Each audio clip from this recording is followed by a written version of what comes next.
جو عورت ننگے سر اور ننگا چہرہ کر کے مردوں کو دکھاتی ہے، سرکار نے فرمایا معراج کی رات کو میں نے دیکھا، امام اجر مکی نے لکھا، آپ فرماتے ہیں سرکار نے دیکھا کہ ایک عورت کو ننگے سر کے بالوں کے ساتھ لٹکایا گیا تھا اور جہنم کی تپش سے اس کا دماغ کھول رہا تھا۔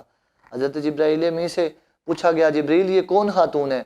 تو حضرت جبرائیل امین نے عرض کی تھی حضور یہ وہ عورت ہے جو غیر مردوں کے سامنے اپنے سر کو ننگا کر دیا کرتی تھی۔ میں نے کہا غیر مردوں کے سامنے سر ننگا کرنا اتنا بڑا جرم ہے کہ اس کی یہ سزا مل جاتی ہے، تو جو عورت چوکوں اور گلیوں میں نکل کر کے میرا جسم اور میری مرضی کے نعرے لگا دیتی ہے وہ مسلمانوں کی بیٹی ہو سکتی ہے؟ وہ مسلمانوں کی بیٹی نہیں ہے۔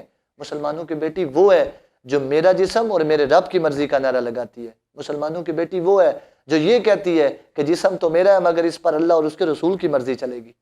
یہ بات ہے۔ وہ کون سی ہیں آج، کون سی آزادی اور کون سا حق لینے کے لیے عورتیں نکل پڑیں چوکوں کے اندر؟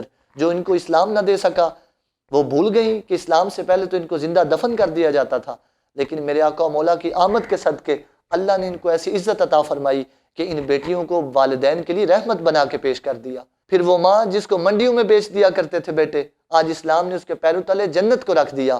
میں نے کہا وہ کون سی آزادی یہ عورتیں نکلی ہیں لینے کے لیے کہ جناب آج میرا جسم اور میری مرضی کے نعرے لگانے شروع کر دیے؟ اسلام نے ان کو کون سا حق نہیں دیا؟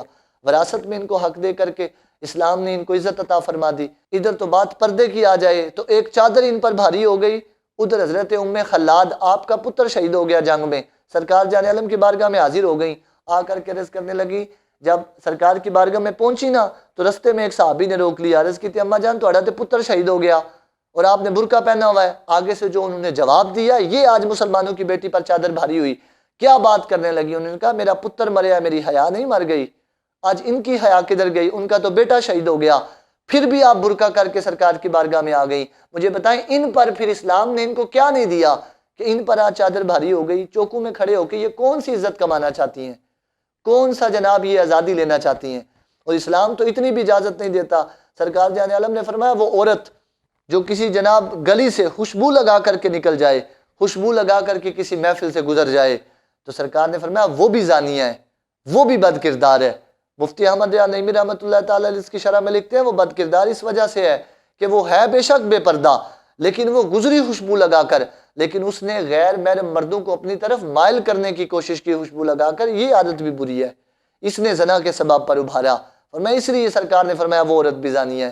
میں نے کہا جو اسلام کسی عورت کو خوشبو لگا کر گلی یا محفل سے گزرنے کی اجازت نہیں دیتا، وہ چوکوں میں کھڑے ہو کر کے تو ان کو میرا جسم میری مرضی کے نعرے لگانے دیتا ہے۔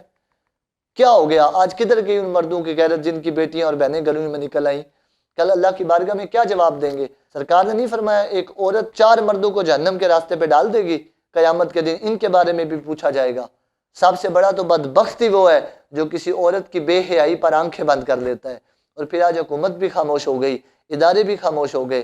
کم از کم پاکستان کا مطلب کیا لا الہ الا اللہ، اس کی پاسداری تو کی جاتی، اور تم کو پردے کا ہی حکم دے دیتے، کم از کم اس کی پاسداری ہو جاتی۔